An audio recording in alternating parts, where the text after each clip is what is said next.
Halo semuanya, perkenalkan nama saya Dimas Satria Prakoso, NBI 115-200138. Kali ini saya akan membahas tentang semiotika. Video ini dibuat untuk kebutuhan EAS Media Culture and Studies. Makna semiotika. Semiotika adalah ilmu tanda yang berasal dari kata semion Yunani. Tanda tersebut terdapat di mana-mana, yaitu gerak, isyarat, rambu lalu lintas, bendera, nyanyian, tarian, pasien, hingga teriakan para supporter sepak bola yang menyuarakan mars lagu kebanggaan para pemain mereka. Kita akan bahas sedikit definisi semiotika. Semiotika adalah studi tentang tanda dan segala yang berhubungan dengannya. Cara berfungsinya, menghubungnya dengan tanda-tanda yang lain, pengirimannya dan penerimaannya oleh mereka yang menggunakannya.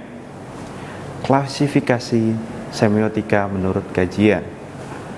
Semantik semiotika, studi yang menonjolkan hubungan tanda-tanda dan acuan dan dengan interpretasi yang dihasilkannya. Sintaks semiotik. Jika studi diarahkan pada penggolongannya, pada hubungannya dengan tanda-tanda lain, dan pada cara bekerja sama dalam menjalankan fungsinya. Pragmatik semiotik. Studi yang menonjolkan hubungan antara tanda dengan pengirim dan penerimanya. Semantik berasal dari kata samien. Dalam bahasa Yunani berarti maksud dan meneliti. Dalam komunikasi tekstual atau visual, kata ini dapat dipahami dengan sebagai meneliti dan menganalisis makna dalam tekstual atau visual tertentu. Visual sebuah image merupakan simbol dari suatu makna. Dari segi makna, ada dua aspek dalam visual image, yaitu aspek universal, bahwa suatu tanda atau simbol itu bisa diterima oleh setiap orang secara luas.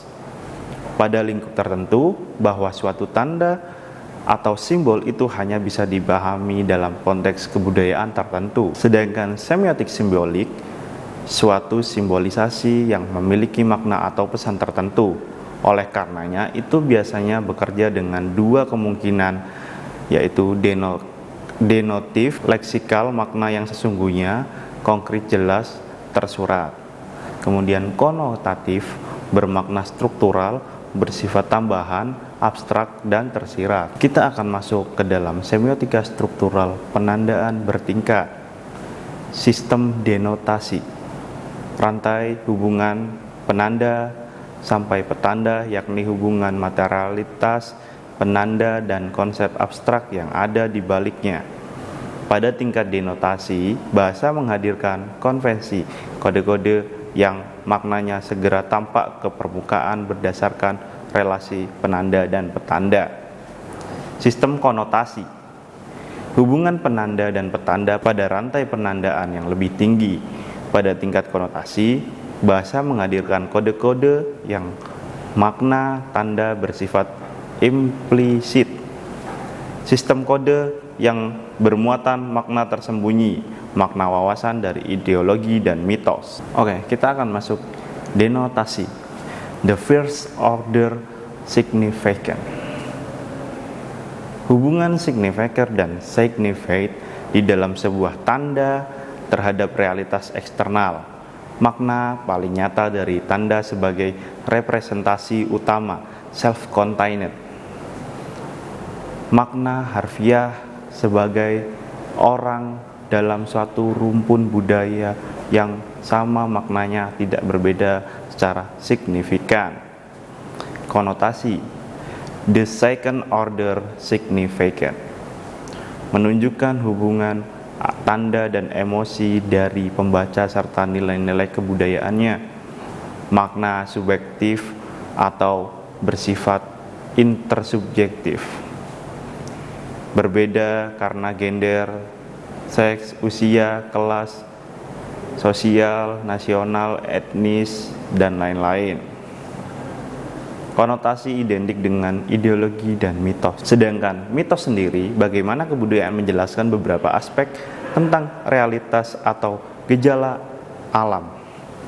Mitos diproduksi oleh kelas sosial mempunyai dominasi ideologi. Ideologi sebagai sistem keyakinan yang menandai sebuah kelompok atau kelas. Ideologi sebagai ilusioner atau gagasan palsu yang diperlawankan dengan pengetahuan ilmiah. Ideologi sebagai produksi makna dan gagasan, bukan sesuatu yang statis tetapi praktis. Dalam tataran ini seorang telah mampu merespon secara tepat terhadap tanda, mitos, dan konotasi. Seseorang menjadi konotator. Oke, kita akan membahas menurut para ahli semiotik. Kita akan memberikan satu tokoh, yaitu Charles Sanders Peirce. Peirce lahir di Chambers, Massachusetts pada tahun 1839. Ia meninggal di Milford, Pennsylvania pada tanggal 19 April 1914. Peirce lulusan sebagai seorang sarjana kimia pada tahun 1863 di Harvard. Sanders Peirce lebih dikenal sebagai seorang filsuf ahli semiotika. Tulisan memang banyak dan bukan hanya mencakup ilmu-ilmu yang bersifat eksakt atau ilmu pasti, melainkan juga mencakup ilmu-ilmu sosial. Menurut Peirce, tanda itu sendiri didefinisikan sebagai suatu atas dasar konvensi sosial yang terbangun sebelumnya, dapat dianggap mewakili sesuatu yang lain, sedangkan secara terminologi semiotik dapat diartikan sebagai ilmu yang mempelajari sederetan objek-objek, peristiwa-peristiwa seluruh budaya tanda. Semiotik yaitu ilmu yang memadukan entitas yang disebut sebagai representamen dengan entitas lain yang disebut sebagai objek. Semiotika model Charles Sanders Peirce adalah suatu ilmu atau metode analis untuk mengkaji tanda-tanda atau perangkat yang dipakai dalam upaya berusaha mencari jalan di dunia ini, di tengah-tengah manusia dan bersama-sama manusia lain. Semiotika Peirce terkenal dengan konsep tridik atau trikotomi, yaitu model segitiga. Di sini ada objek, sebelah kanan ada interpreter, sebelah atas ada representamen. Kita masuk di dalam triadik atau trikotomi. Representamen atau mewakili, yakni bentuk yang diterima oleh tanda atau berfungsi sebagai tanda source, menanamkan signifier. Representamen kadang diistilahkan juga menjadi saying.